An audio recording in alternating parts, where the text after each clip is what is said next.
Sometimes the greatest gifts come to us in our darkest hours, wrapped in fur and carrying hope we thought was lost forever. Every parent knows the agony of losing a child, but few understand the 30-year journey of a father who blamed himself for something beyond his control. Elias Boone had been living alone in the Montana mountains since that terrible day, hiding from memories and the world that reminded him of his failures. The bitter cold suited his broken heart just fine. But on one night, when the blizzard howled like a banshee, a tiny white German shepherd puppy scratched at his cabin door. Half dead from the storm, the little creature looked up at him with eyes that seemed to see straight through to his soul.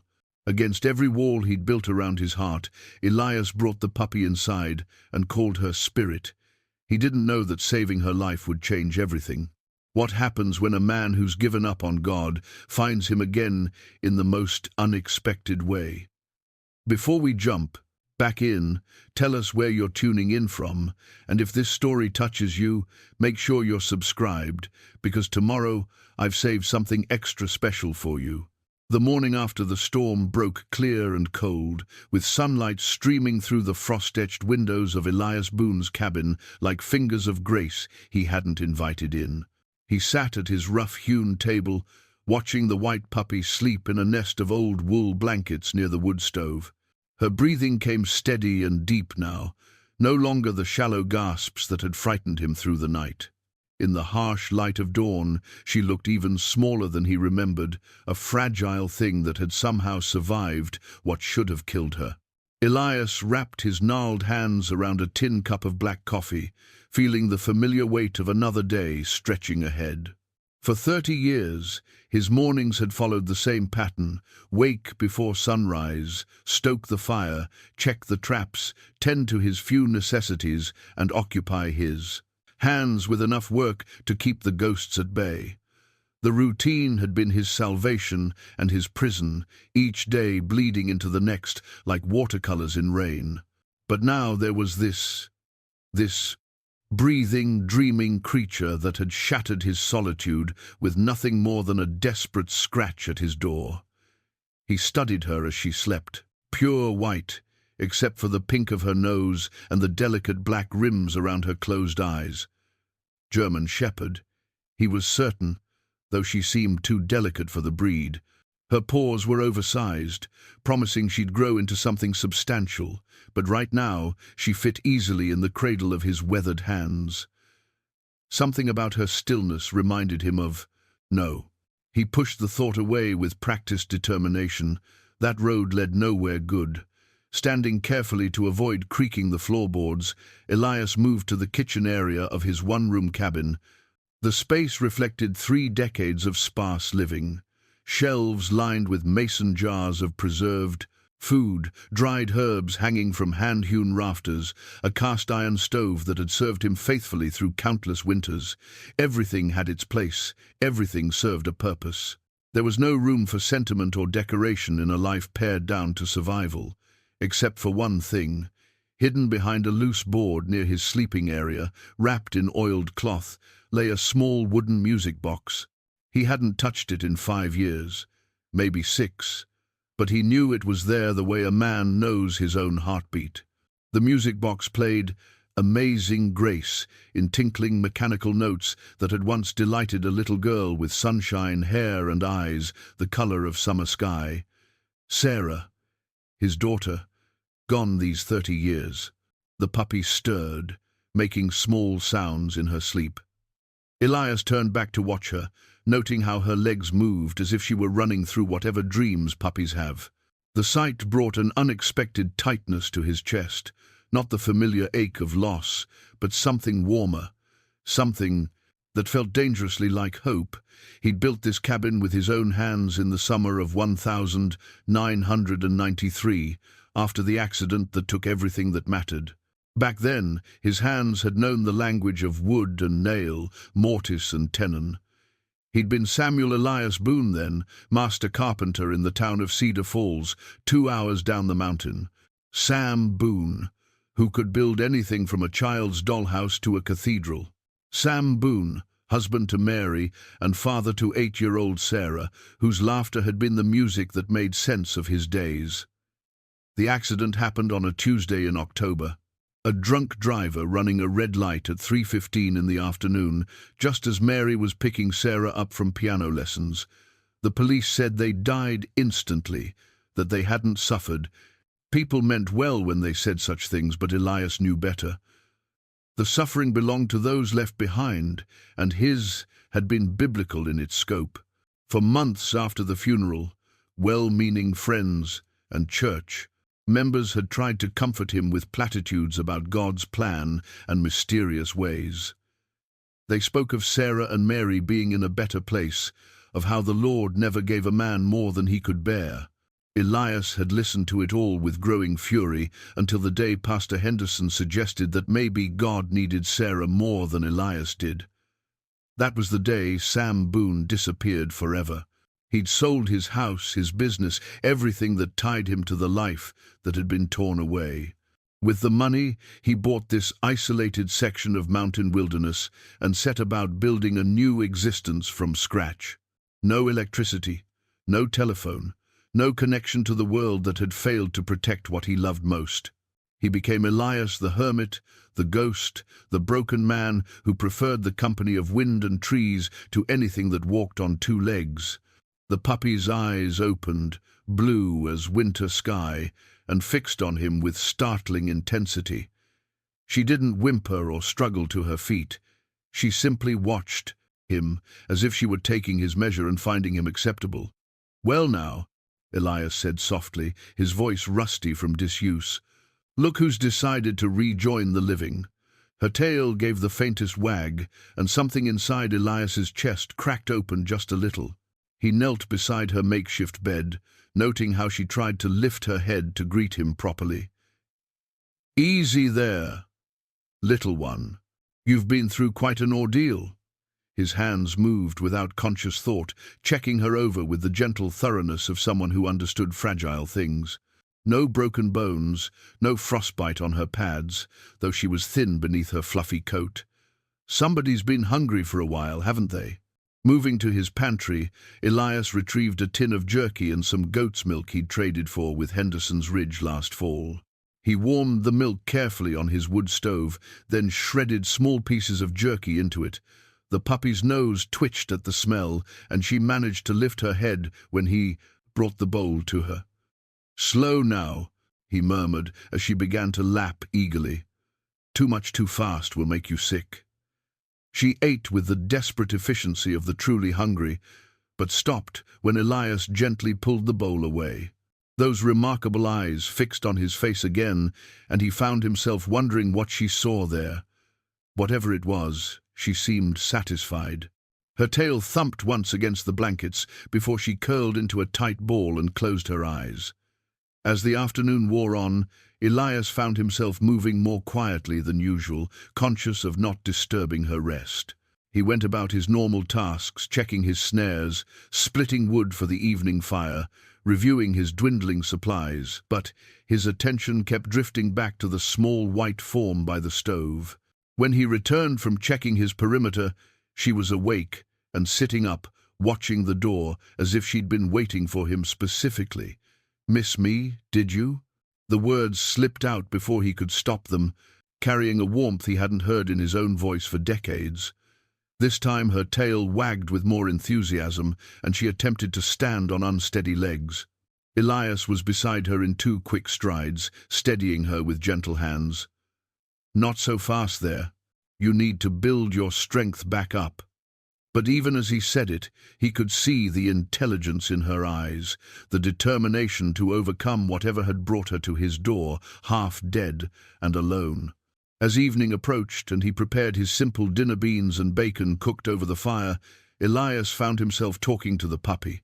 Nothing profound, just the quiet observations of a man long accustomed to his own company. He told her about the weather signs in the sky, about the tracks he'd seen near the creek, about how the old-timers used to predict harsh winters by the thickness of squirrel coats. She listened with the grave attention of someone who understood every word, her blue eyes never leaving his face.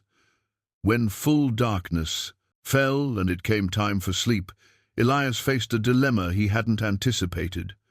For 30 years, he'd slept alone in the narrow bed he'd built into the cabin's wall.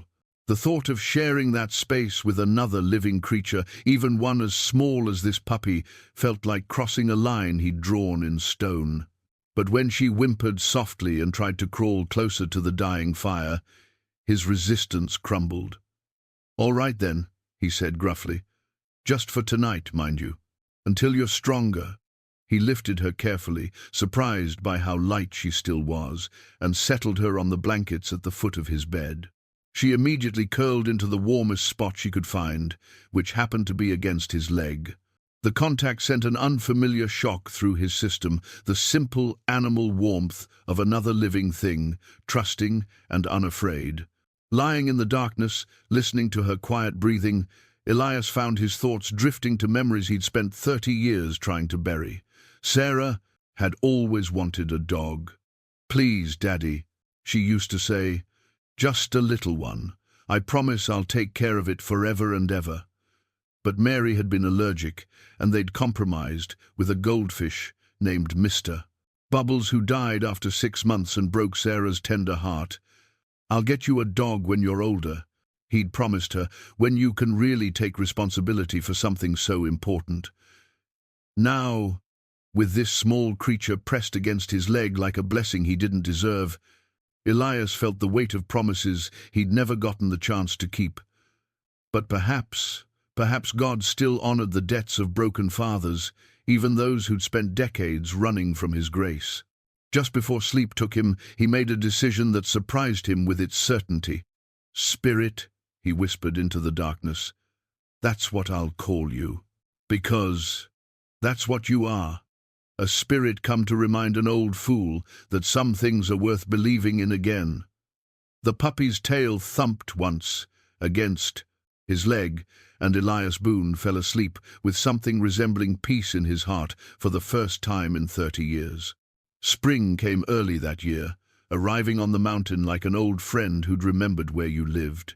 The snow retreated in patches, revealing tender green shoots and the first brave wildflowers that dared to test the warming air. Elias had watched countless springs from his cabin window, but this one felt different. This one had spirit. Over the past 3 months, the puppy had grown into something remarkable. Her legs had lengthened, her chest had broadened, and those oversized paws finally made sense on a frame that promised to be both elegant and strong. But it was her mind that truly amazed him. Spirit seemed to understand not just his words, but his intentions, his moods, even his unspoken thoughts. She'd appointed herself his shadow and guardian, following him on his daily rounds with the quiet confidence of someone who belonged. When he checked his traps, she waited patiently beside each one until he finished his work. When he split wood, she positioned herself just far enough away to avoid flying chips, but close enough to keep him in sight. And in the evenings, when he sat by the fire reading one of his few books, she would settle at his feet with the contented sigh of someone who'd found her purpose. "You're getting too attached," he warned himself on this particular morning as he watched Spirit investigate a butterfly with scientific precision. But the words carried no weight. The truth was, he looked forward to her greetings each morning, to the way her tail wagged when she heard his voice, to the warmth of her presence during the long mountain nights. For the first time in 30 years, Elias Boone was not entirely alone. The emergency radio crackled to life just after noon, jerking him from his peaceful observations. He kept the battery-powered device for weather reports and the occasional news from the outside world, though he rarely paid much attention to either. Today, however, the urgency in the broadcaster's voice cut through his usual indifference. "This is KZMT with an emergency bulletin. 7-year-old Emma Chen has been missing since yesterday evening from the Clearwater Valley area. The child was last seen playing near Willow Creek at approximately 6 p.m. Search and rescue teams are combing the area, but the terrain is difficult and time is critical." Elias felt something cold settle in his stomach. Emma Chen, 7 years old. almost the same age Sarah had been when the child was wearing a red jacket and blue jeans when she disappeared. Anyone with information is asked to contact the Missoula County Sheriff's Department immediately. Due to overnight temperatures dropping below freezing, this is now considered a life-threatening emergency. Spirit whined softly, pressing against his leg as if she sensed his distress, her blue eyes fixed on his face with that uncanny intelligence, and for a moment it seemed she understood every word of the broadcast. Elias switched off the radio with hands that trembled slightly. A missing child. Down in the valley where people lived normal lives and believed children were safe in their own backyards, down where he'd once lived that same illusion, right up until the moment it shattered like glass on pavement. He tried to return to his morning routine, but his movements felt mechanical, distracted. Spirit followed him from task to task, with increasing agitation, whining and pacing in a way that was completely unlike her usual calm demeanor. When he stopped to repair a section of fence, she planted herself directly in front of him and barked a sharp, demanding sound that made him look up in surprise. "What's gotten into you, girl?" She barked again, then turned and trotted several steps toward the path that led down the mountain. When he didn't follow, she came back and repeated the performance, her meaning unmistakable. "You want to go down there?" It wasn't a question. Somehow, impossibly, she understood what the radio broadcast had meant. "That's not our business, Spirit. We don't get involved in—" But even as he said it, the words felt hollow. A child was missing, a 7-year-old girl who might be cold, hurt, scared, or worse. And here he sat on his mountain, hiding from the world like a coward, while search teams struggled through terrain he knew better than anyone. The internal battle raged for the rest of the afternoon. Elias tried to lose himself in routine tasks, but Spirit's restlessness infected him like a fever. She paced constantly, pausing to stare down the mountain path before returning to press her nose against his hand in urgent appeal.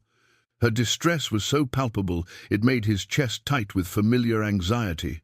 By evening, when the radio announced that the search would continue through the night, Elias made a decision that surprised him with its finality. "All right," he said to Spirit, who was sitting by the door like a sentry waiting for orders. "You win. We'll go down in the morning."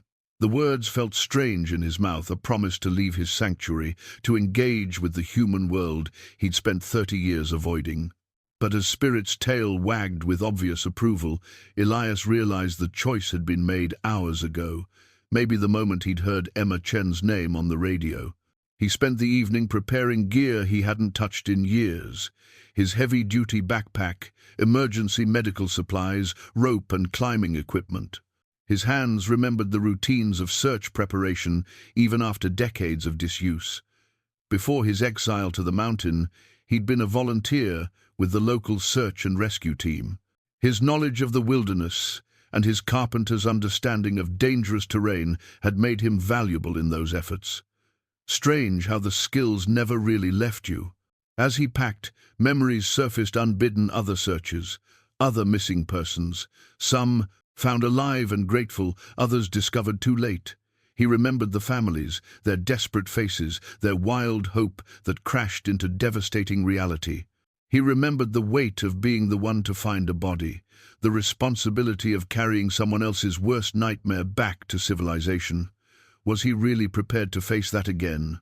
To risk having his carefully constructed numbness cracked open by someone else's loss? Spirit settled beside his sleeping area as he finished his preparations, but her eyes remained fixed on the door. Even in sleep she seemed coiled and ready, as if she were conserving energy for the morning's work. Elias lay awake long into the night, staring at the dark ceiling and questioning his sanity. For 30 years he'd maintained his isolation like a sacred trust. The mountain had been his refuge, his prison, his penance. Leaving it even temporarily felt like betraying everything he'd built in the aftermath of his loss. But Emma Chen was 7 years old. Sarah had been 8. The difference of a single year seemed meaningless in the face of a child's terror. Wherever she might be spending this cold spring night, If Emma Chen died while he sat safely in his cabin, nursing his old wounds and protecting his precious solitude, could he live with that knowledge? Could he add that failure to the weight he already carried? The answer came with dawn's first light, clear and undeniable. Spirit was already awake when Elias rose, sitting alert by the door like she'd been waiting all night for this moment. Her eyes met his with an intelligence that still unsettled him, as if she understood not just what they were about to do, but why it mattered. "You know something I don't you, girl?" he asked softly as he shouldered his pack. "About why we need to do this."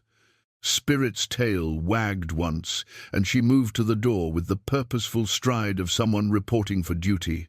Elias paused at the threshold of his cabin, looking back at the sanctuary that had sheltered him through 3 decades of grief and guilt. When he stepped across that threshold, he would be breaking the longest period of isolation in his adult life. He would be risking everything he'd carefully constructed to protect himself from further pain. But as Spirit pressed against his leg, warm and solid and trusting, Elias realized he was no longer the same man who'd fled to this mountain 30 years ago. That man had lost everything and chosen to live with nothing. This man, this father, whose heart had been thawed by a rescued puppy's unconditional love, might have something valuable to offer the world again. "All right, Spirit," he said, stepping into the morning air. "Let's go find Emma Chen." The descent down the mountain felt like traveling backward through time. Each switchback of the familiar trail carried Elias further from the solitude that had defined him for 3 decades, and closer to a world he'd almost forgotten how to navigate. Spirit trotted beside him with unwavering purpose, her nose working constantly as she processed the changing scents that drifted up from the valley below. By the time they reached the tree line, Elias could see the organized chaos of a search operation spread across the meadows near Willow Creek. Vehicles clustered around what appeared to be a command post, sheriff's cars, fire department trucks, several civilian pickups, and an ambulance that sat waiting with grim patience. People moved between the vehicles with the urgent efficiency of trained responders, their voices carrying across the distance in fragments of coordination and concern. Elias paused at the edge of the forest, feeling 30 years of self-imposed isolation pressing against his shoulders like a physical weight. His hands, roughened by decades of mountain living, suddenly felt clumsy and uncertain. What did he think he was doing? These people had procedures, equipment, training. They didn't need some half-wild hermit stumbling into their operation with nothing to offer but good intentions and a dog. Spirit pressed against his leg, her solid warmth cutting through his spiral of doubt. When he looked down, those remarkable blue eyes held steady on his face with absolute trust. She believed in this mission, believed in him, with the unshakable faith that only came from pure hearts. Taking a deep breath that tasted of pine and possibility, Elias stepped from the concealment of the trees. The reaction was immediate. Conversation stopped mid-sentence as dozens of eyes turned toward the unexpected arrival of a tall, weathered man in homespun clothes, accompanied by a magnificent white German shepherd. Elias felt the weight of their stares, the whispered questions that passed between searchers who clearly didn't recognize him as one of their own. A sturdy woman in sheriff's department uniform approached with the confident stride of someone accustomed to taking charge. Her badge identified her as Deputy Maria Santos, and her expression mixed professional curiosity with barely concealed impatience. "Sir, I'm going to need you to step back from the search area. This is an active emergency operation." "I'm here to help," Elias interrupted, his voice rusty but steady. "I know this territory better than anyone. Been living up on the ridge for 30 years. Deputy Santos studied him with sharp eyes, taking in his homemade clothes, his hand-carved walking stick, the calm intelligence of the dog at his side. "You're the hermit," she said, not unkindly. "People talk about seeing you sometimes, but most folks thought you were just a local legend." "Real enough," Elias replied. And I know every creek, every trail, every place a scared child might hide or get trapped in this valley." Before Deputy Santos could respond, Spirit's head came up sharply. Her nostrils flared as she tested the air, and something in her posture changed, a subtle shift from alert attention to focused intensity. Without warning, she moved toward the creek bed with purposeful strides, her nose working overtime. "What's she doing?" Deputy Santos asked, her tone shifting from skepticism to interest. "She's tracking something," Elias said, following Spirit with growing excitement. "She's got the best nose I've ever seen." The searchers fell in behind them as Spirit led the way along the creek bank, her movements becoming more confident with each step.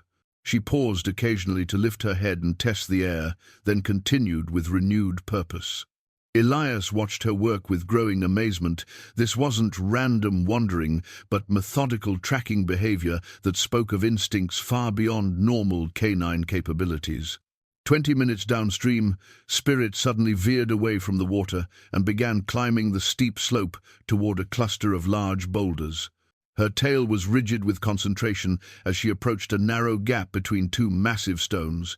She stopped at the opening and looked back at Elias with unmistakable communication. Here, Deputy Santos was already speaking into her radio. "Command, this is Santos. The dog may have something. We're approximately a quarter-mile downstream from base, near the boulder field on the north slope." Elias knelt beside the gap, peering into the shadows between the rocks. "Emma?" he called softly. "Emma, are you in there? It's okay, sweetheart. We're here to help you." A small, frightened voice drifted from the darkness. "I want my mummy." The wave of relief that swept through the search team was almost tangible. Deputy Santos was immediately on her radio again, calling for the medics, while Elias assessed the situation. The gap was too narrow for an adult to enter safely, and the child's voice suggested she was wedged deep in the crevice. "Emma, my name is Elias," he said, keeping his voice gentle and calm. "I'm going to help you get out of there, okay? Are you hurt anywhere?" "My ankle hurts," came the small reply. "And I'm really cold." Elias pulled his emergency kit from his pack, removing a compact but sturdy rope and a small flashlight. His hands moved with practiced efficiency as he rigged a simple pulley system using the natural anchor points of the boulders. 30 years of mountain living had kept his rescue skills sharp, even if he hadn't used them on humans in all that time. "I'm going to send my dog down to you first," he told Emma. "Her name is Spirit, and she's very gentle. She'll keep you warm until we can get you out." Spirit needed no encouragement. As soon as Elias indicated the opening, she squeezed through the gap with surprising grace for her size. From inside the crevice came sounds of reunion, a child's sob of relief, and the soft whine of a dog offering comfort. The rescue took another hour of careful work. Using his hand-carved walking stick as a lever and rope system he'd rigged, Elias managed to widen the gap enough to extract both Spirit and Emma safely. The little girl emerged, clutching Spirit's fur like a lifeline, her tear-streaked face pressed against the dog's neck.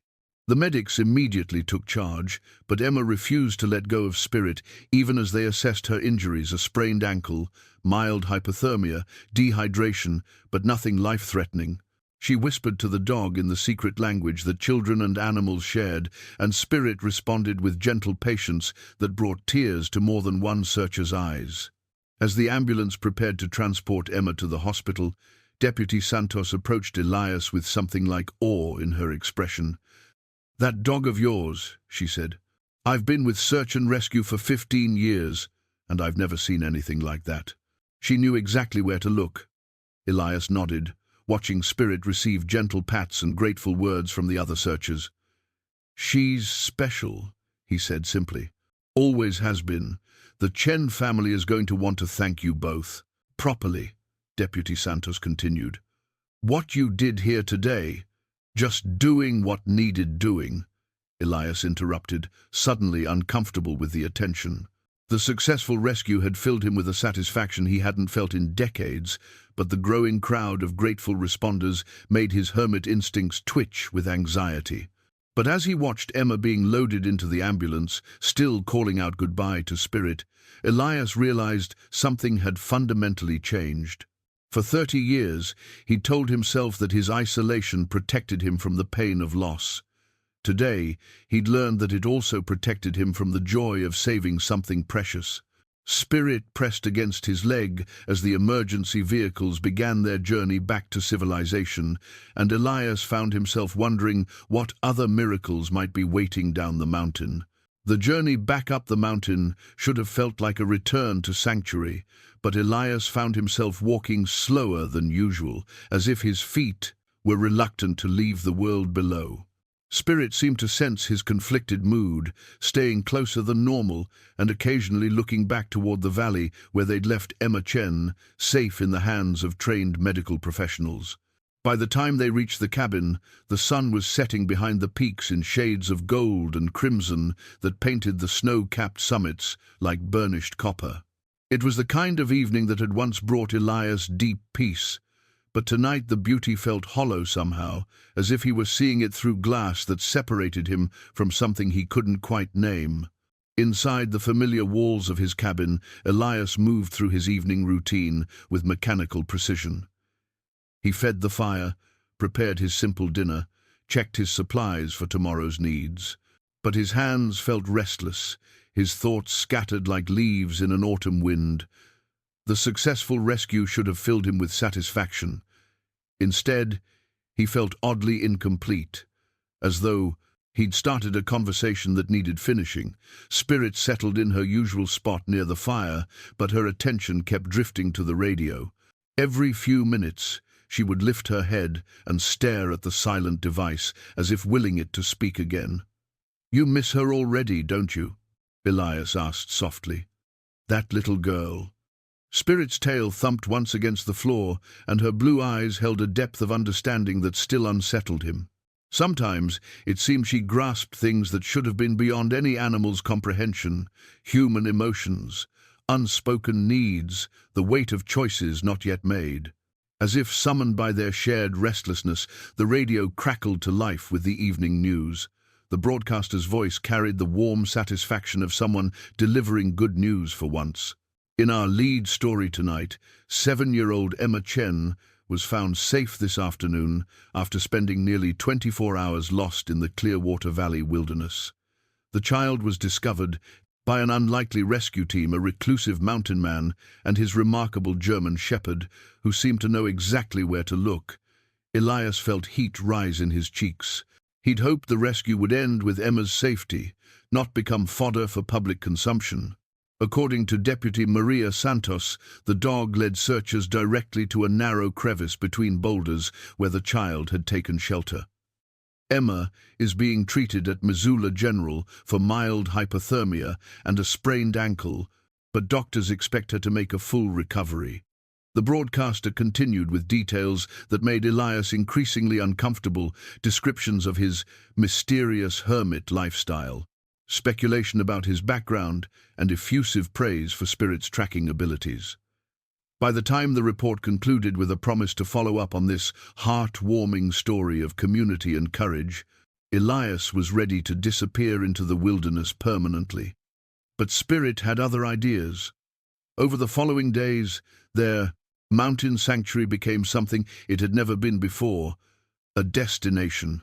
First came Deputy Santos, hiking up the steep trail with a hamper of food from Emma's grateful family and an invitation to visit the little girl in the hospital. Then Pastor Matthews, whom Elias vaguely remembered from his former life, appeared at the door with words of encouragement and gentle questions about returning to the community fold. Each visitor brought the same message. The outside world had noticed Elias Boone, and they wanted him back. The attention made him deeply uncomfortable, but he couldn't deny the change it worked in Spirit. The dog seemed to come alive around people in a way that her mountain existence, peaceful as it was, had never provided. With Deputy Santos, she demonstrated tracking behaviors that amazed the experienced officer. With Pastor Matthews, she displayed a gentleness that seemed almost therapeutic, as if she understood the old minister's arthritic joints and adjusted her enthusiasm accordingly. It was during Pastor Matthews's second visit that Elias made a discovery that shook the foundations of his carefully ordered world. The minister had been sharing news from Cedar Falls, births, deaths, marriages, the small dramas that made up community life, when he mentioned finding an old newspaper clipping in his study. "Strangest thing," he said, pulling a yellowed piece of paper from his jacket. "I was cleaning out some files when this fell out of my old Bible. I'd completely forgotten I'd kept it." Elias felt the blood drain from his face as Pastor Matthews handed him the clipping. It was from the Cedar Falls Chronicle, dated the 15th of October 1993. The headline read, "Local family killed in traffic accident." Below it, a photograph showed a twisted heap of metal that had once been a blue sedan. His hands trembling, Elias read the article he'd avoided for 30 years. The clinical language of journalism couldn't diminish the brutal reality. Mary Elias Boone, age 32, and her daughter Sarah Michelle Boone, age 8, had died instantly when their vehicle was struck by a drunk driver running a red light. The drunk driver, it noted with bitter irony, had survived with minor injuries. "I remember you," Pastor Matthews said gently. "You built the new Sunday school wing at our church. Sarah used to help you sometimes, handing you tools and chattering about everything under the sun." Elias couldn't speak. The words on the page blurred as memories flooded back Sarah's voice, asking endless questions about his work. Her small hands always reaching to help, her pride when he let her hammer her very first nail. "I'm helping Daddy build something important," she used to tell anyone who would listen. Spirit moved to his side, pressing her warm weight against his leg. Her presence anchored him as the past crashed over him like a breaking wave. "She would have loved Spirit," Pastor Matthews observed. "Sarah always did have a way with animals." The simple truth of those words hit Elias like a physical blow.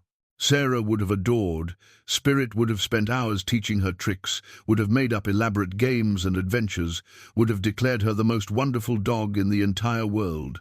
The two of them would have been inseparable.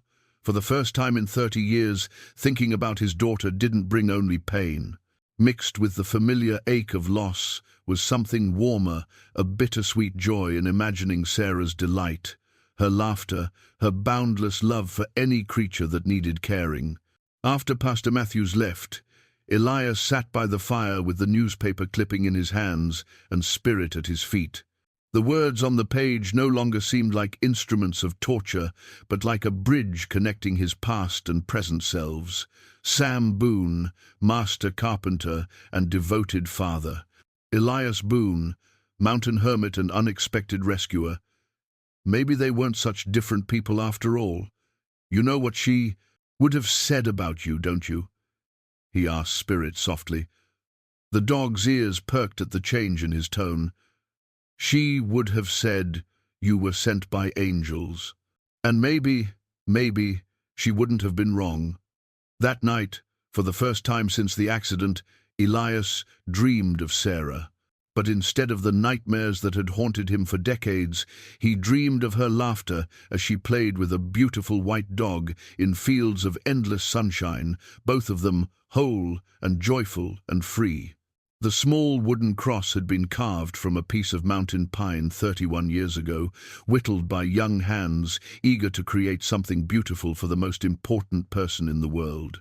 Sarah had worn it proudly on a simple leather cord, touching it whenever she was nervous or excited, treating it like a talisman of her father's love. Now Elias turned the tiny cross over in his weathered fingers, feeling the smooth surfaces worn even smoother by 3 decades of anxious handling.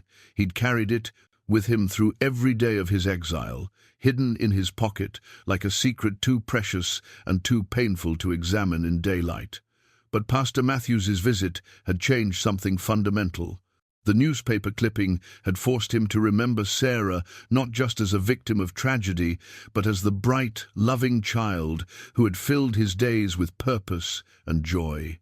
Spirit watched from her place by the fire as Elias held the cross up to catch the morning light streaming through the cabin window. The carved surface showed the simple lines of a child's faith, Nothing fancy or sophisticated, just two pieces of wood joined together to represent something larger than both. She asked me to make this for her 8th birthday, he told Spirit quietly. Said she wanted something special to wear to church, something that would remind everyone that Jesus loved them even when they forgot. His voice caught on the memory. She was always thinking about other people, even as a little thing. Pastor Matthews had returned the day before, bringing news that stirred something deep in Elias's chest. The community was struggling. Economic hardship had hit the valley hard, leaving families without work and children without hope. The old community center had been condemned after a roof collapse, leaving nowhere for gatherings, celebrations, or the simple human connections that made survival bearable. We've been trying to raise funds for a new building, Pastor Matthews had explained, but money's tight all around. The Chen family has been organizing what they can. They're so grateful for what you did for Emma, but we need skilled hands more than donations right now. Skilled hands. The words had echoed in Elias's mind long after the pastor departed. His hands were skilled, trained in the old ways of building that lasted. He could read wood grain like scripture, could join timber with methods that would outlast the men who built them. But those skills belonged to Sam Boone, the man who had died with his wife and daughter on an October afternoon 30 years ago. Or did they? Spirit's soft whine drew his attention back to the present. She was staring at him with that uncanny intelligence, her head tilted as if she were reading his thoughts and finding them wanting. There was something almost reproachful in her expression, as if she knew he was wrestling with a decision that should have been obvious. "You think I should help them," he said. It wasn't a question. Her tail thumped once against the floor, and she stood up, moving to the door with purposeful intent. When he didn't immediately follow, she looked back at him with what could only be described as impatience. "All right," Elias said, rising to his feet and slipping the wooden cross back into his pocket. "Let's go see what we're dealing with." The walk down to Cedar Falls took most of the morning, but it felt different from his previous descent to help find Emma. This time, he wasn't responding to an emergency but making a conscious choice to engage with the world he'd abandoned. Spirit seemed to sense the significance of the journey, staying close to his side but moving with eager anticipation. The town had changed in 30 years, but not in ways that suggested prosperity. Main Street showed the tired wear of economic struggle, empty storefronts with soap-darkened windows, paint peeling from buildings that had once been proud, sidewalks cracked by winter frost and neglect. But there were also signs of stubborn hope. Flower boxes maintained by determined hands, fresh paint on the diner that anchored the town's social life, and people who still waved to strangers because that's what neighbors did. The site of the former community center told its own story of decline and determination. The old building had been demolished, leaving only a concrete foundation and a pile of salvaged materials that someone had sorted with obvious care. A hand-painted sign announced, "Future Home of the Cedar Falls Community Center, Faith, Hope, and Hard Work. Welcome here." Elias stood at the edge of the site, his trained eye automatically assessing the foundation, the drainage, the orientation to sun and wind. The location was good level ground with proper drainage, close enough to town for easy access, but far enough out to allow for parking and expansion. Whoever had chosen the spot understood the basics of construction. "Figured you'd show up eventually." The voice belonged to Maria Santos, but she was dressed in civilian clothes instead of her sheriff's uniform. Her hands were dirty with honest work, and she carried a clipboard that suggested she was more than just a casual observer of the construction planning. "Deputy Santos." Elias nodded. "Didn't expect to see you here." "It's Maria when I'm not on duty," she said with a slight smile. "And this is my off-duty passion project. The Chen family put me in charge of coordinating volunteers." She gestured toward the PERT Foundation. "We've got the concrete work done, and we've scrounged enough materials for the basic frame. What we don't have is someone who knows how to put it all together without it falling down in the first strong wind." Elias walked slowly around the perimeter, Spirit following at his heels. The foundation was solid, properly reinforced, built by people who might not have been professionals, but who cared about doing things right. The pile of salvaged lumber showed careful selection. Most of it was good quality, seasoned and straight. With proper planning and skilled assembly, it could become something substantial. "How many people do you have willing to work?" he asked. 15 to 20 on weekends, maybe 8 to 10 who can do weekday evenings," Maria replied. "Most of them don't know much about construction, but they're eager to learn and not afraid of hard work." Elias nodded, his mind already beginning to organize the project into manageable phases. Frame first, then roof, then walls, and finishing. With careful planning and good supervision, a dedicated crew could have a basic building enclosed before winter arrived. "You'll need someone to boss the work," he said carefully. "Someone who knows building codes and can keep people safe around power tools and heavy lumber." "We were hoping," Maria said quietly, "that someone might volunteer for that position." Spirit pressed against his leg, as if urging him toward a decision that his heart had already made. The wooden cross in his pocket seemed to grow warmer against his fingers, and for a moment he could almost hear Sarah's voice. "Build something important, Daddy. Build something that helps people." "I'll need a full materials list," Elias said, surprised by the steadiness of his own voice. "And a proper work schedule that doesn't kill anyone with over-enthusiasm. And everyone follows my instructions without argument, even if they think they know a better way."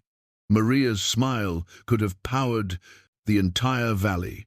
"Does that mean—" "It means Sam Boone is coming out of retirement," Elias said, and felt 30 years of isolation crack open like an egg, revealing new life inside. The sound of hammer on nail had a rhythm that spoke to something deep in Elias's soul, a steady percussion that measured hope in quarter-inch increments. 3 weeks into the community center project, the basic frame rose from the foundation like a promise being kept, each joint and beam testament to the power of skilled hands guided by patient hearts. Elias stood back to survey the morning's progress, noting how the volunteers had grown more confident with their tools. What had begun as an awkward collection of well-meaning amateurs had evolved into something approaching a real crew. Old Henry Morrison, who'd been a farmer all his life, turned out to have an intuitive understanding of load-bearing principles.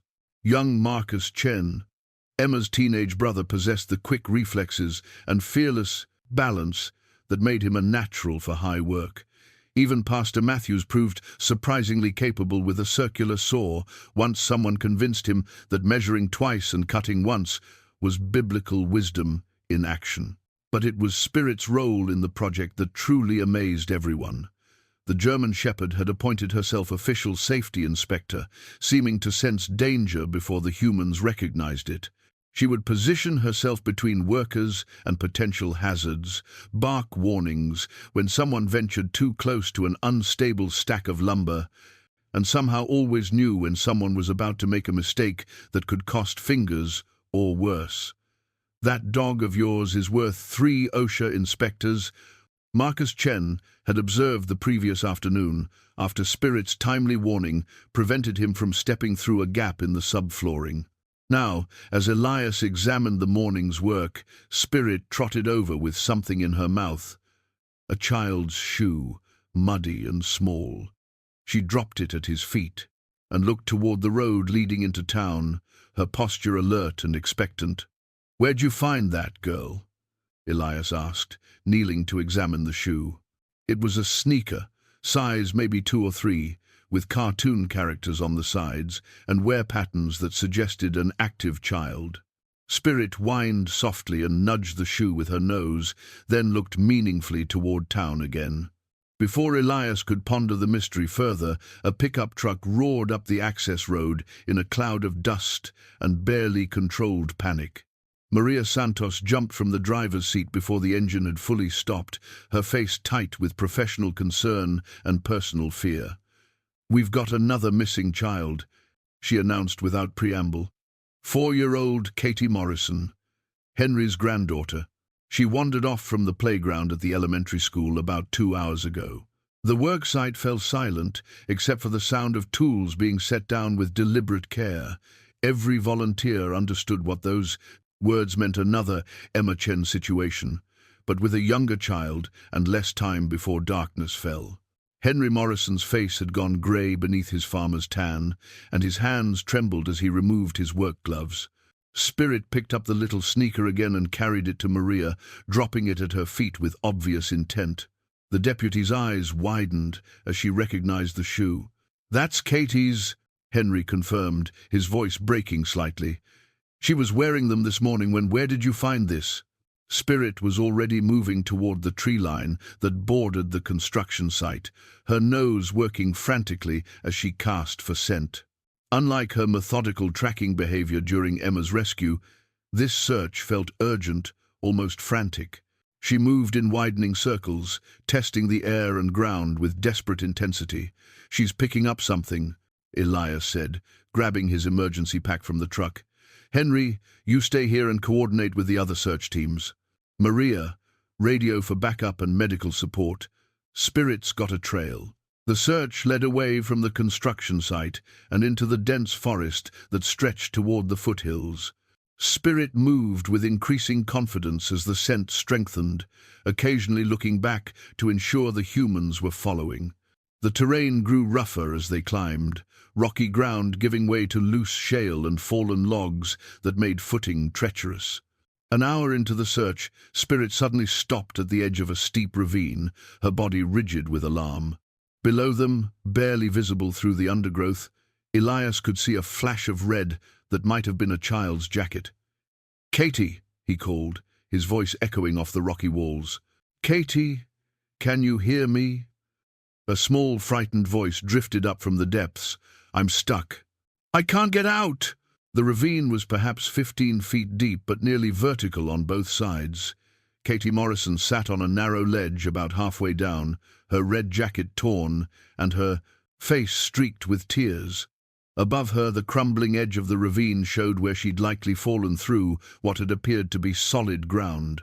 Elias assessed the situation with the practiced eye of someone who'd spent decades navigating mountain hazards. The child appeared uninjured but trapped. The ledge was too narrow for her to move safely, and any attempt to climb would likely send loose rock down on her head or cause her to fall the remaining distance to the rocky bottom. "I need rope and anchors," he told Maria, who was already coordinating rescue resources via radio. "And someone needs to keep her calm while I set up the rigging." As if understanding exactly what was needed, Spirit positioned herself at the edge of the ravine and began what could only be described as a conversation with the trapped child. Her soft whines and encouraging barks seemed to calm Katie's panic, and soon the little girl was talking to the dog as if Spirit could understand every word. "The nice doggy says you're going to help me," Katie called up to Elias. "She says not to be scared because you help people."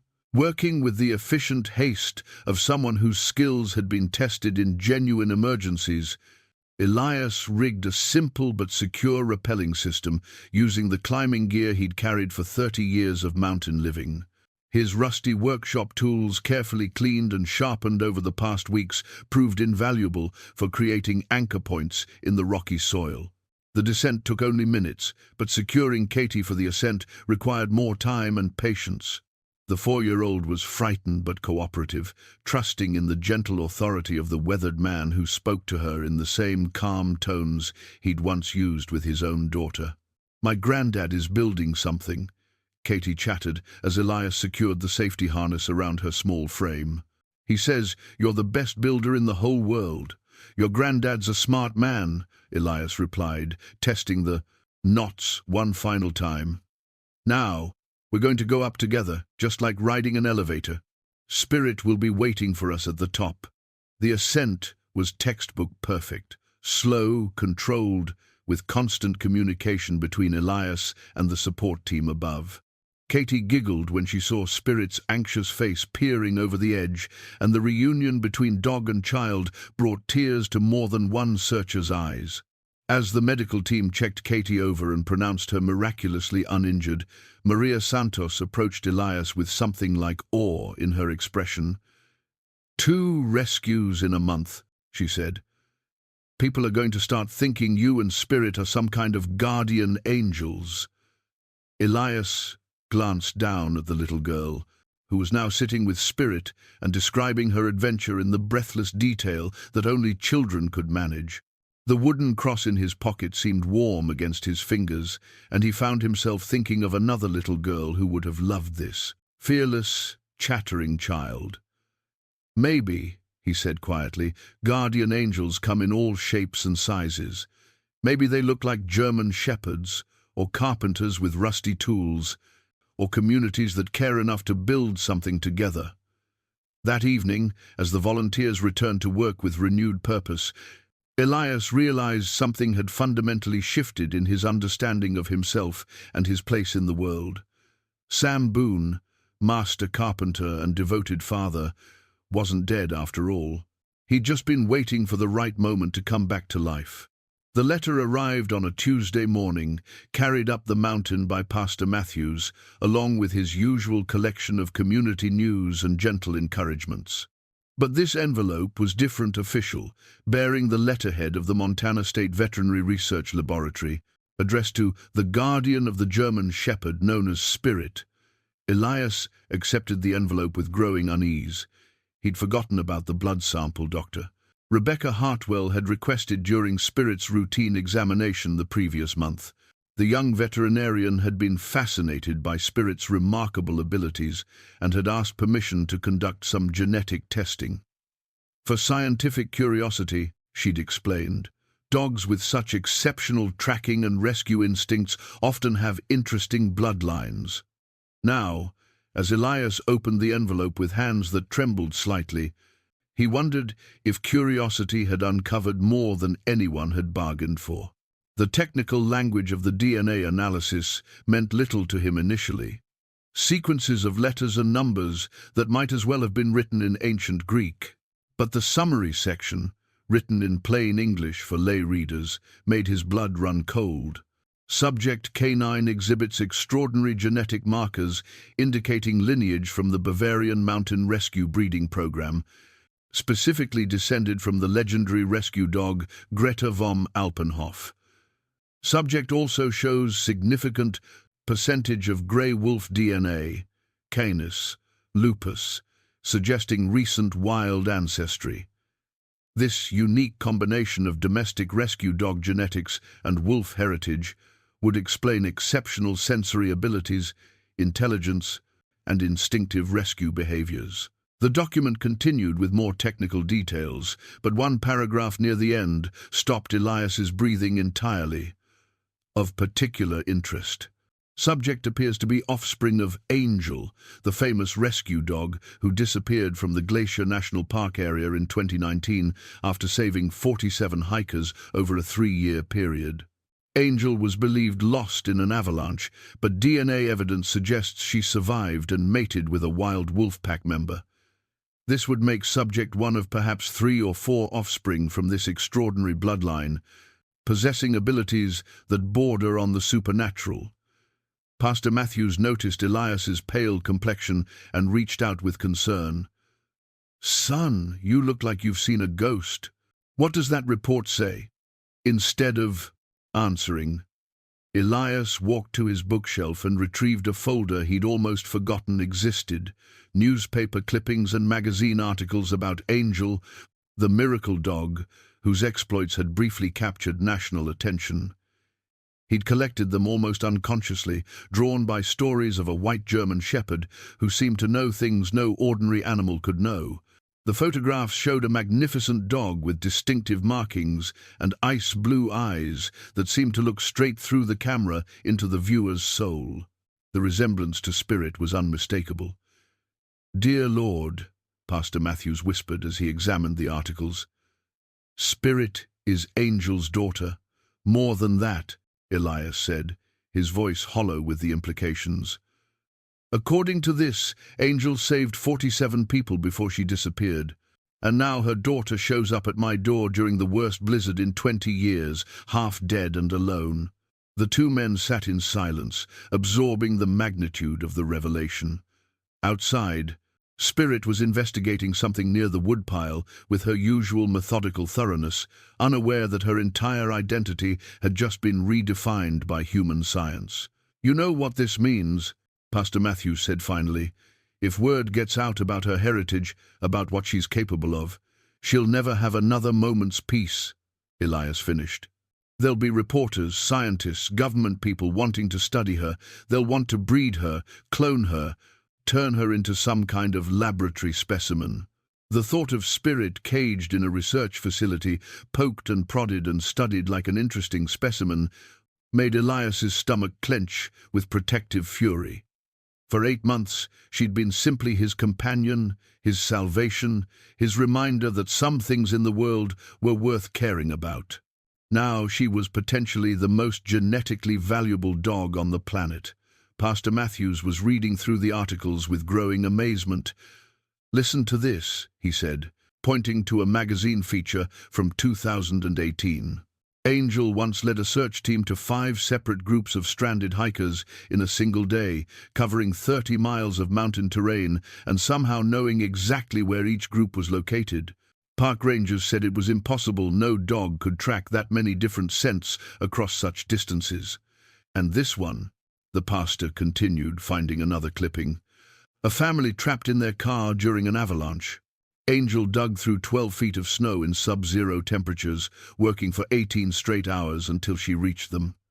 The rescue workers said she never stopped, never rested, never seemed to doubt she'd find them alive.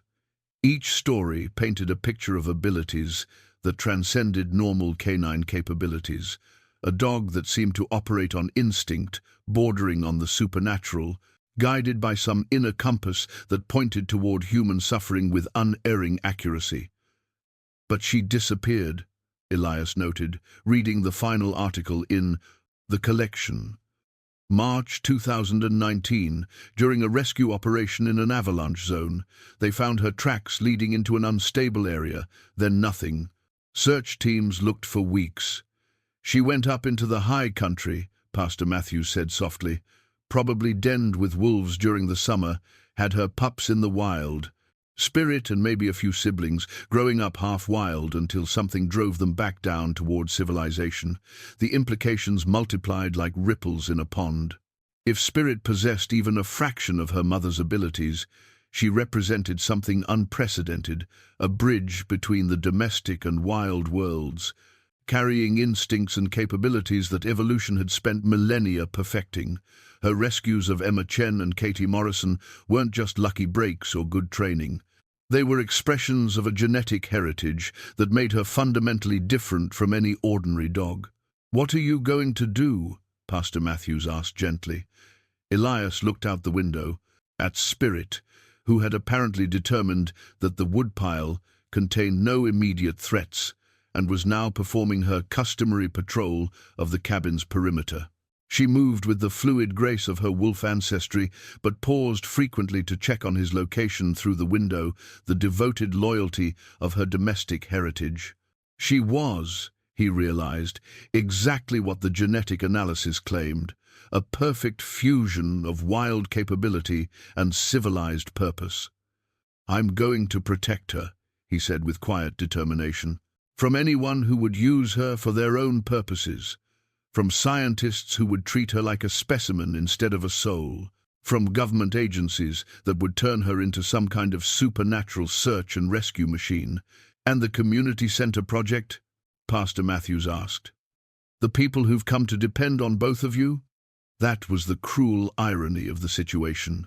Just as Elias had found his way back to purpose and community through Spirit's guidance, he faced the prospect of losing it all to protect her from the very fame her good deeds had created. The successful rescues that had reintegrated him into human society now threatened to destroy the peace they'd found together. "We finish what we started," Elias decided, "but we need to be more careful. No more publicity, no more interviews with reporters who want to write feature stories about the miracle dog. We help people quietly, without drawing attention. Pastor Matthews nodded, understanding the delicate balance Elias was trying to maintain. And the DNA results? Elias took the laboratory report and walked to his wood stove, lifting the cast-iron door to reveal the glowing coals within. "What DNA results?" he asked, feeding the papers to the flames. Dr. Hartwell ran some routine tests that came back inconclusive. Nothing worth preserving. As the documents curled and blackened in the fire, Elias felt the weight of a profound responsibility settling on his shoulders. He was now the keeper of a secret that could change everything, not just for Spirit, but for the understanding of what was possible when nature's finest achievements found their way into human lives. Outside, Spirit completed her patrol and trotted to the door, looking expectantly toward the window. Her blue eyes held that familiar intelligence, that uncanny awareness that made him wonder sometimes if she knew more about her own nature than he did. "Come on, girl," he called, opening the door. "We've got work to do." But as Spirit bounded inside with her usual enthusiasm, Elias couldn't shake the feeling that their quiet mountain existence had just become infinitely more complicated. Protecting an extraordinary gift, he was learning, required extraordinary measures. And somewhere in the genetic legacy flowing through Spirit's veins lay the echo of a mother who had saved 47 lives before disappearing into the wilderness to ensure her children could grow up free. Now it was Elias's turn to make sure that freedom survived the dangerous gift of being too remarkable for the world's own good. The emergency weather radio crackled to life at 4:30 on a November afternoon, its mechanical voice cutting through the peaceful quiet of the nearly completed community center. Elias was putting finishing touches on the main entrance, hand-carved door frames that would last a century when the National Weather Service bulletin stopped his work cold. "This is an emergency weather warning for Flathead and Missoula counties. A severe Arctic front is moving through the region with unprecedented speed, bringing blizzard conditions, temperatures dropping to -20 degrees Fahrenheit, and sustained winds of 60 miles per hour. All travel should cease immediately. This is a life-threatening weather event. Seek shelter now and remain indoors until further notice." The words hung in the air like a death sentence. Outside, the first snowflakes were already beginning to fall, innocent enough, but carrying the promise of something far more dangerous. Elias had seen storms like this before, the kind that could bury a man in minutes and freeze exposed skin in seconds. Spirit's behavior had been strange all afternoon, pacing restlessly between the construction site and the road that led toward town. Now she stood at rigid attention, her nose working frantically as she tested the air. Every line of her body spoke of urgent alarm, as if she sensed something beyond the approaching storm. "Easy, girl," Elias murmured, but his own instincts were beginning to echo her agitation. After 8 months together, he'd learned to trust Spirit's supernatural awareness of danger. If she was this unsettled, there was more than weather to worry about. The radio continued with additional warnings, but it was the final bulletin that sent ice through Elias's veins. The Clearwater Valley Elementary School reports that their field trip bus has not returned from the geological survey site at Bear Creek Canyon.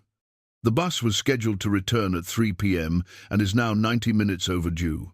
With current weather conditions, this has become a search and rescue emergency. Spirit's whine cut through the radio static like a knife. She moved to Elias's side and pressed against his leg, her blue eyes fixed on his face with desperate intensity. In that gaze, he saw something that made his breath catch the same supernatural certainty she'd displayed during the rescues of Emma Chen and Katie Morrison, but magnified to an almost frightening degree. "You know something," he said, kneeling to place his hands on either side of her head. "You know where they are." Her tail wagged once, sharp and urgent, then she moved toward his emergency pack with purposeful strides. The meaning was unmistakable. Time was running out, and they were the only ones who could help. Elias's mind raced through the implications. Bear Creek Canyon was 15 miles of rough mountain road, from the community center, accessible only by a winding route that became treacherous in good weather and potentially lethal in a blizzard. If the school bus had broken down or gone off the road somewhere in that wilderness, the children and adults aboard would be facing a night that could kill them all. The emergency services would be mobilizing, but they faced the same weather that threatened the missing bus. Helicopter rescue was impossible in 60-mile-per-hour winds, and ground vehicles would struggle to reach the canyon before the storm made travel suicidal. But Elias knew those mountains in ways that no search team could match. He'd spent 30 years learning every trail, every shelter, every hiding place that the wilderness offered. And Spirit carried the genetic legacy of a mother who had saved 47 lives in similar conditions. The radio provided more devastating details as Elias gathered his gear. The missing bus carries 22 third-grade students, 2 teachers, and 1 parent volunteer. Mrs. Sarah Mitchell, the volunteer, has type 1 diabetes and may need medical attention if stranded for extended periods. Sarah Mitchell.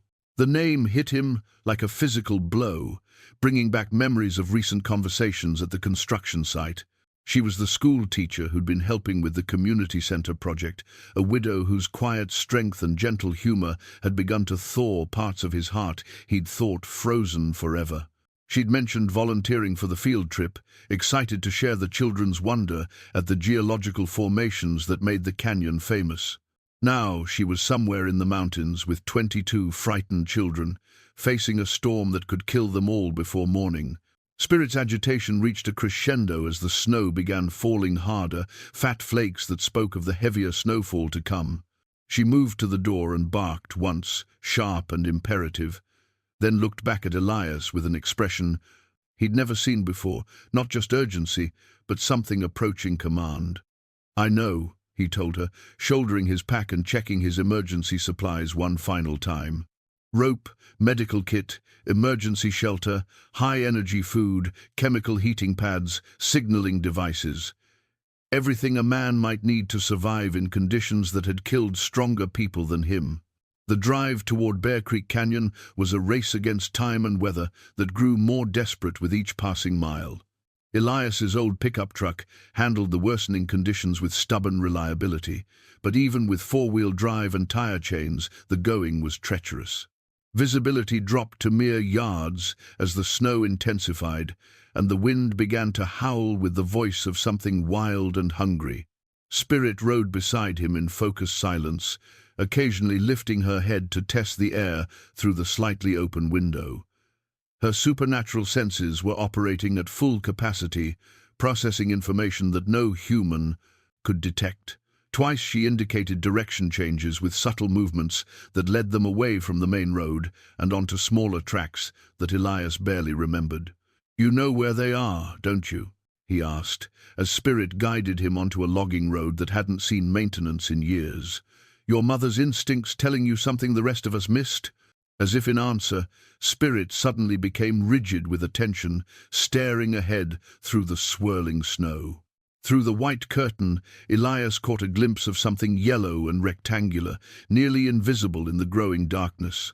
The school bus sat tilted at a dangerous angle, having slid off the narrow logging road and wedged against a cluster of pine trees that had prevented it from rolling down a steep embankment. The front wheels hung over empty space, and the whole vehicle looked poised to complete its journey into the ravine at the slightest provocation. But it was the silence that truly frightened him. No voices, no movement, no signs of life from within the metal shell that contained 25 human souls. Elias brought his truck to a careful stop 50 yards from the bus, assessing the situation with the methodical precision of someone whose decisions might mean the difference between life and death. The bus was precariously balanced. Any shift in weight could send it tumbling into the ravine. The storm was intensifying by the minute, and darkness was perhaps an hour away. But most critically, the temperature was dropping fast. Children's bodies lost heat far more quickly than adults, and if the bus's heating system had failed, Spirit was out of the truck before he'd fully stopped, moving toward the bus with careful deliberation. She seemed to understand instinctively that sudden movements could destabilize the precarious situation. But her urgency was unmistakable. As they approached the silent vehicle, Elias could see faces pressed against the fogged windows, pale, frightened. Faces that belonged to children who should have been home safe by now, drinking hot chocolate and telling their parents about rocks and fossils instead of fighting for their lives against the mountains in different fury. "Hello," he called, moving as close as he dared. "Can anyone hear me?" A woman's voice replied from within, weak but steady. "We've been stuck here for 2 hours. The bus slid off the road when the snow started, and we can't get the engine started. Several children are showing signs of hypothermia, and I need my medication soon." Sarah Mitchell's voice, strained with pain and responsibility, but still focused on her charges rather than herself. Elias examined the bus's position more carefully, noting how the trees had caught it just short of disaster. The vehicle was stable for the moment, but any attempt to open the doors might shift the balance enough to send it over the edge. And with the storm intensifying, they had perhaps an hour before the cold became unsurvivable for the children inside. Spirit pressed against his leg, and when he looked down, her eyes held something he'd never seen before, not just intelligence or determination, but something that seemed almost like communication, as if she were trying to tell him something vitally important about what needed to happen next. "I know, girl," he whispered, making his final preparations for what might be the most important rescue of his life. "I know we can't save them all with conventional methods, but sometimes conventional methods aren't enough." The storm howled around them like a living thing, hungry for the lives trapped in the yellow metal shell. But against that howling wind, Elias thought he could hear something else, the echo of a little girl's voice from 30 years past, asking her father to build something important, something that would help people. Tonight, he would build a miracle, and Spirit would help him do it. The silver emergency blanket caught what little light remained in the dying afternoon, creating a beacon of hope against the white fury of the storm. Elias had strung it between 2 trees uphill from the bus, knowing that any rescue helicopters would need a visual reference point to locate them in the blizzard conditions. But helicopters seemed like wishful thinking now. The wind had reached sustained speeds that made flight impossible, and visibility had dropped to mere feet. They were alone with 25 lives hanging in the balance and a school bus that could tumble into the ravine at any moment.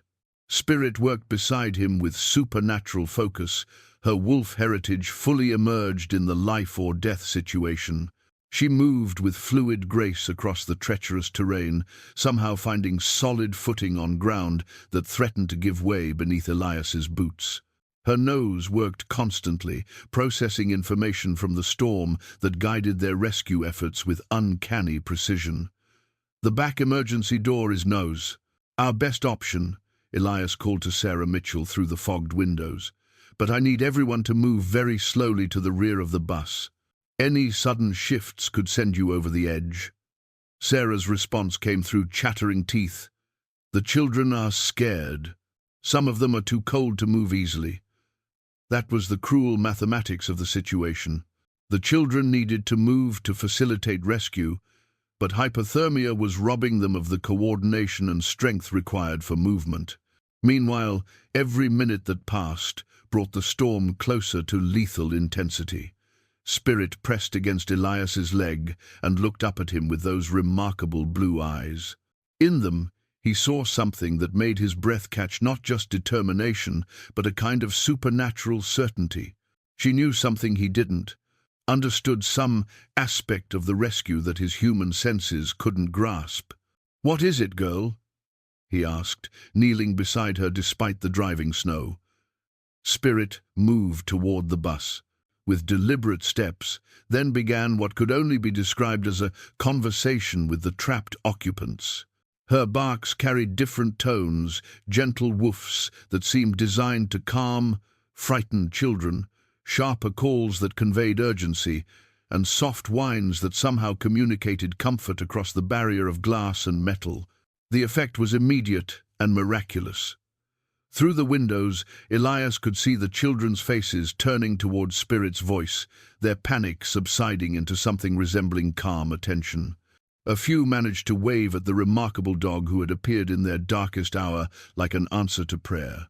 Working with the methodical precision that had served him through 3 decades of mountain survival, Elias rigged a safety line from his truck to the bus's rear emergency door. If the vehicle did shift, the rope might provide enough support to prevent disaster. It wasn't perfect, but in conditions like these, imperfect solutions were often the difference between life and death. The emergency door opened with a screech of protesting metal, and immediately the bus shifted slightly on its precarious perch. Elias's heart stopped as the yellow vehicle tilted another degree toward the ravine, but the safety line held, and the trees groaned under increased pressure without breaking. "Easy now," he called into the bus's interior.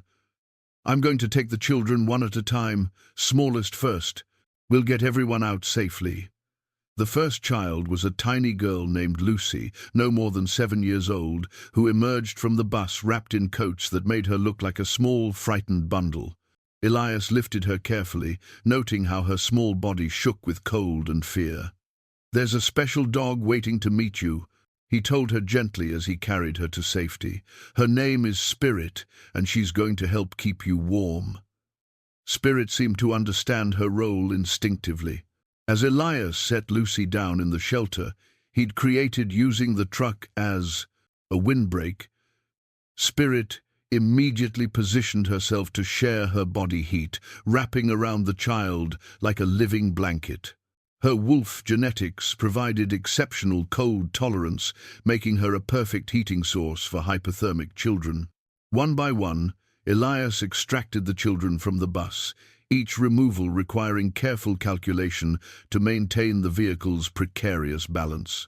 Spirit played guardian to each rescued child, somehow managing to provide comfort and warmth to multiple small bodies while maintaining watch over the ongoing rescue operation.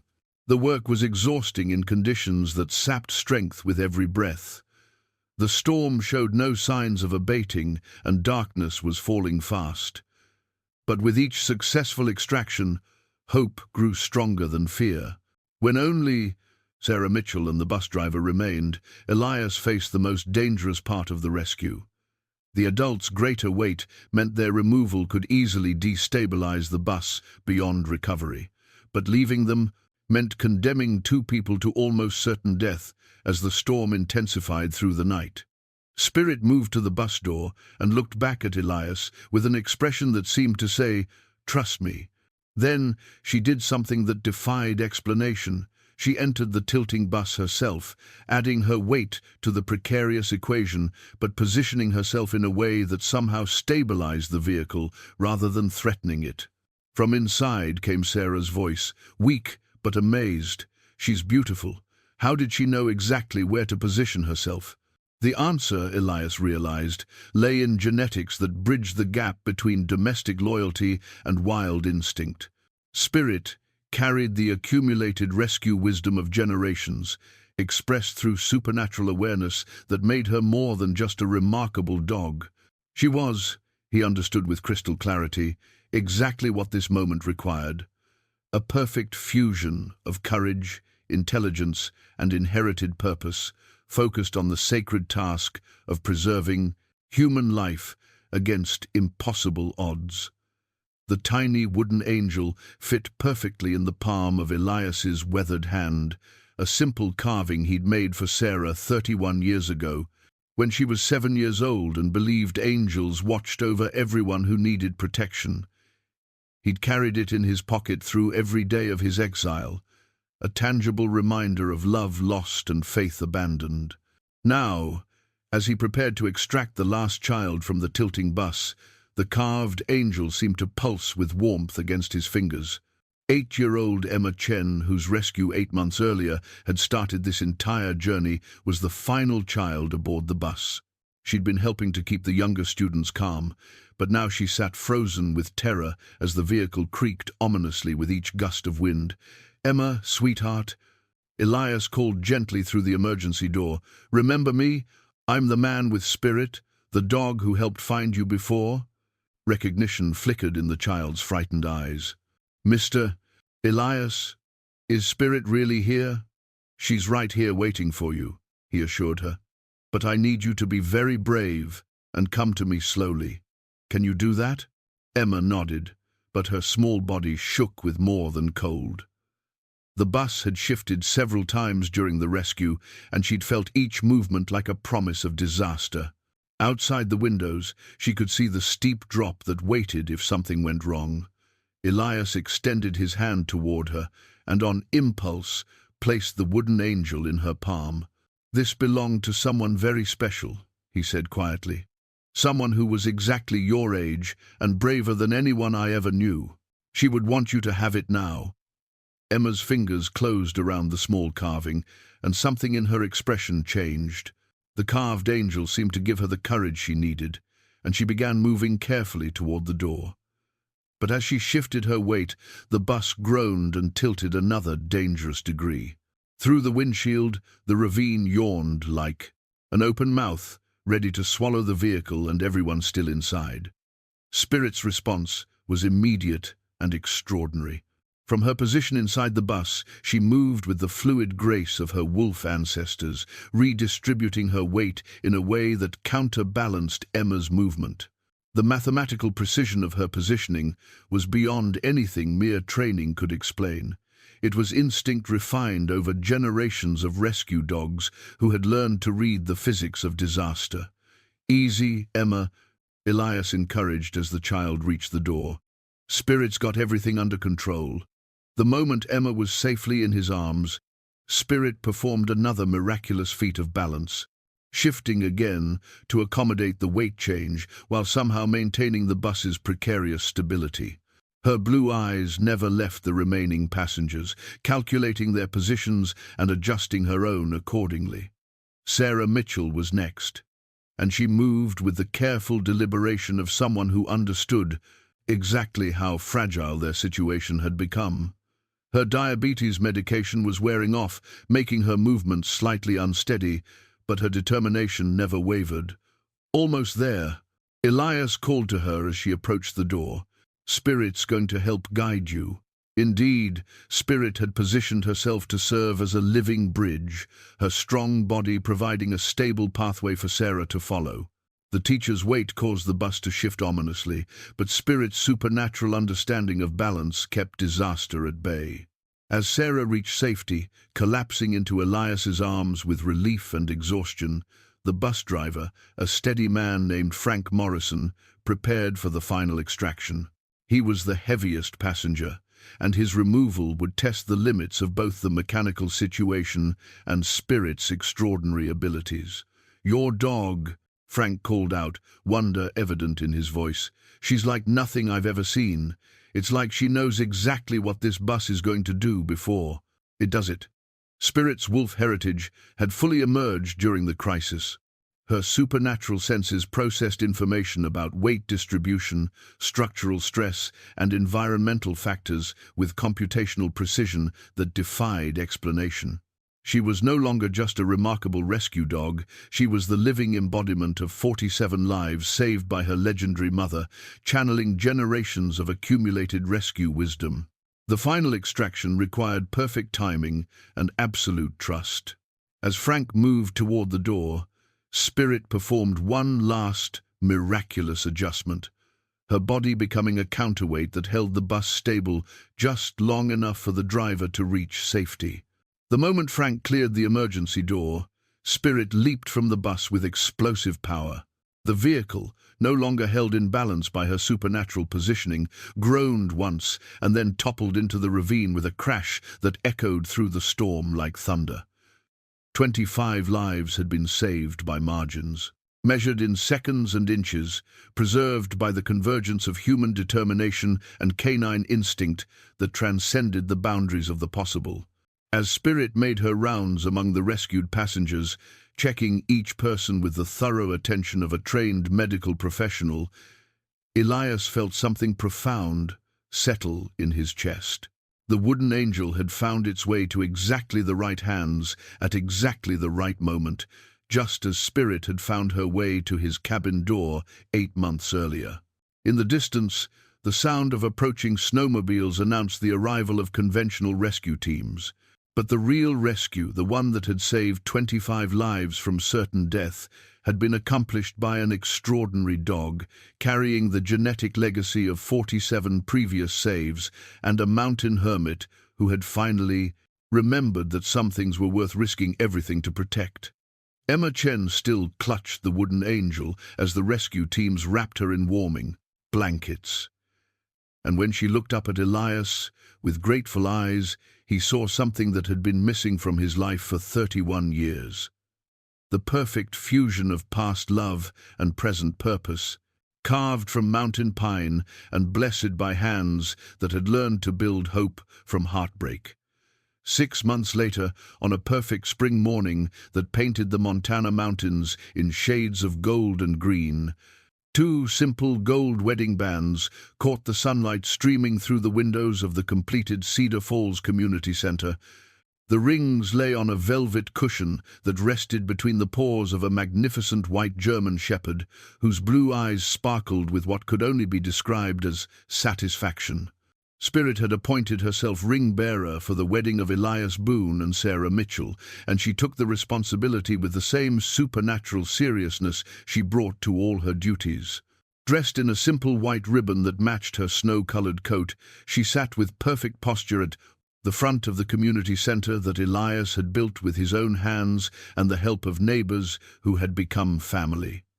The building itself stood as testament to what was possible when skilled hands worked with loving hearts.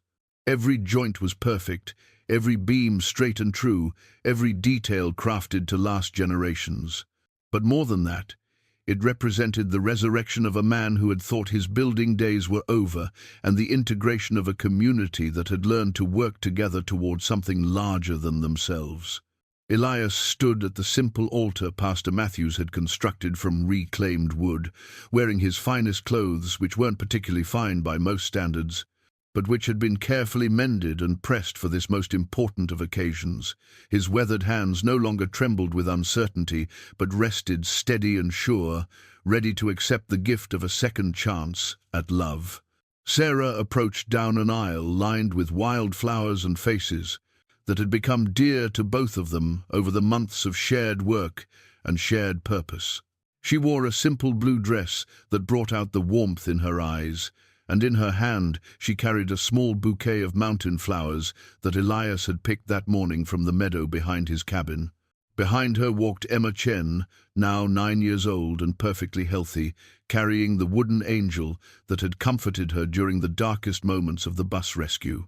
She'd insisted on being part of the ceremony, declaring that anyone who owned such a special angel and such a wonderful dog deserved to have the prettiest wedding in Montana history.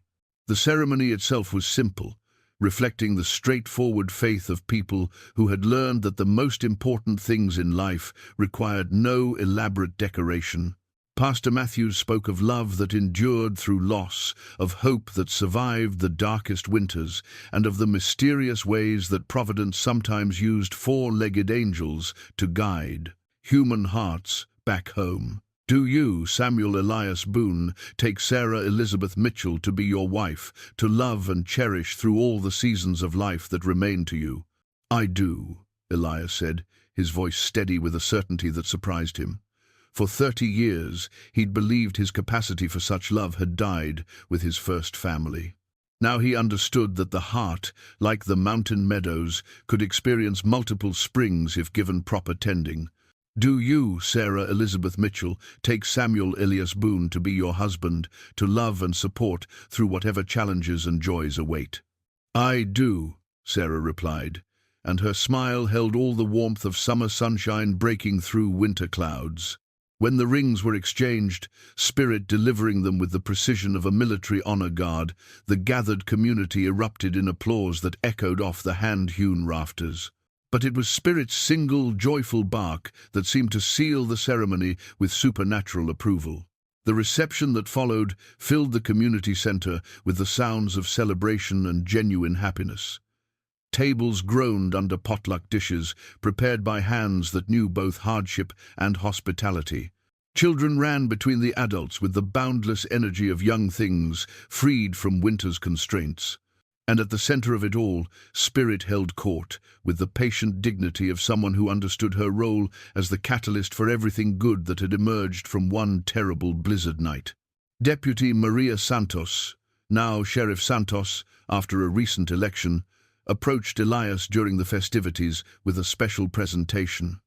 "On behalf of the Missoula County Sheriff's Department," she announced, "I present Spirit with official certification as a search and rescue dog, first class, with special commendation for extraordinary service to the community."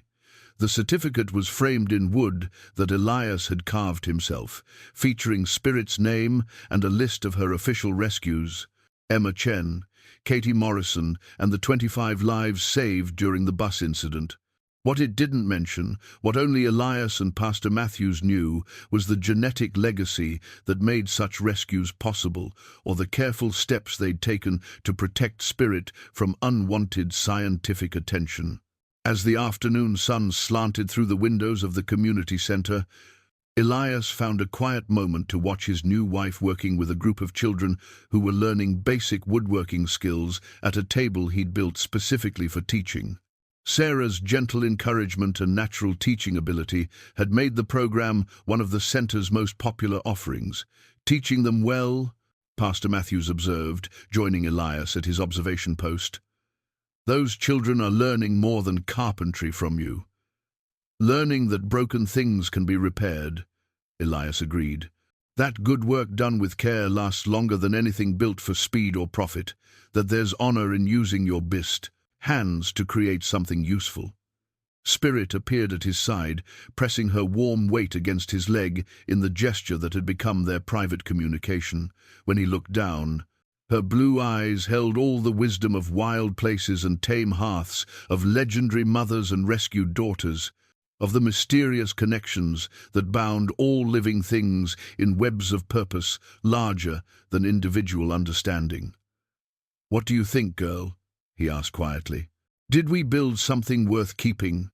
Her tail wagged once, definitive and content, and Elias Boone, no longer the hermit of the mountain, but the carpenter, the husband, the man who had learned that salvation sometimes came wearing fur and requiring nothing more than an open door and a willing heart, smiled with the deep satisfaction of someone who had finally found his way home.